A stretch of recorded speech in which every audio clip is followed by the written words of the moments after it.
സന്ദേശം നൽകി നൂറുള്ള മാനവർക്ക എന്ന് നേർവഴി കാട്ടിയ മക്കത്തൂതിത്ത ഹബീബുള്ള മംഗ ഉത്തമി നാമീന ബീവി പെറ്റ മുഹമ്മദ്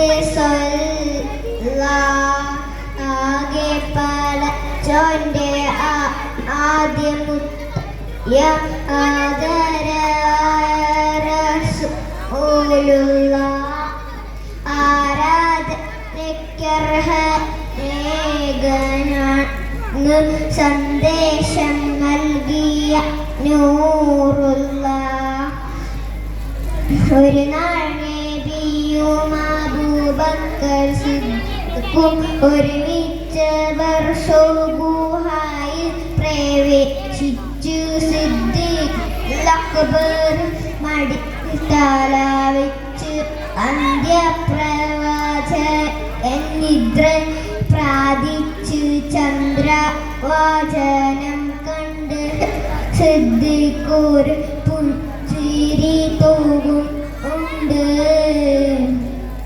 പുഞ്ചിരി തൂകുന്നു ചുറ്റിലും ഒന്നു പൂതും പഴുതും അടയ്ക്കുന്നു.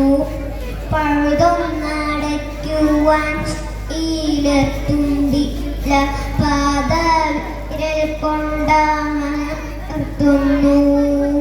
മുത്ത് റസൂൽ സുഖമായി ഉറങ്ങുന്നു. മുഖം കണ്ട് സിദ്ദീഖ് സന്തുഷ്ടനാകുന്നു. മൂർഖൻ പാമ്പും ഉടൻ കാലിൽ കടിക്കുന്നു. മൂർച്ഛിച്ച വേദന സിദ്ദീഖിലേറുന്നു. നബിയെ ഉണർത്തിയില്ല. സിദ്ദീഖ് ഒരു വേദന മാറുന്നില്ല. പൊട്ടിയൊഴുകിയ കണ്ണുനീർത്തുള്ളി പെട്ടെന്ന് മുത്ത് റസൂലിന്റെ വട്ടമുഖത്തൽപ്പം തട്ടിയ നേരത്ത് പെട്ടെന്നുണർന്നും നോക്കുന്നേ. എന്താ സിദ്ദീഖോരെ നിങ്ങൾ കരയുന്നു? എന്ത് പീണഞ്ഞെന്ന് ചൊല്ലുവിൻ പെട്ടെന്ന്. എൻ്റെ മാനദാരിൽ വേദന തിങ്ങുന്നു.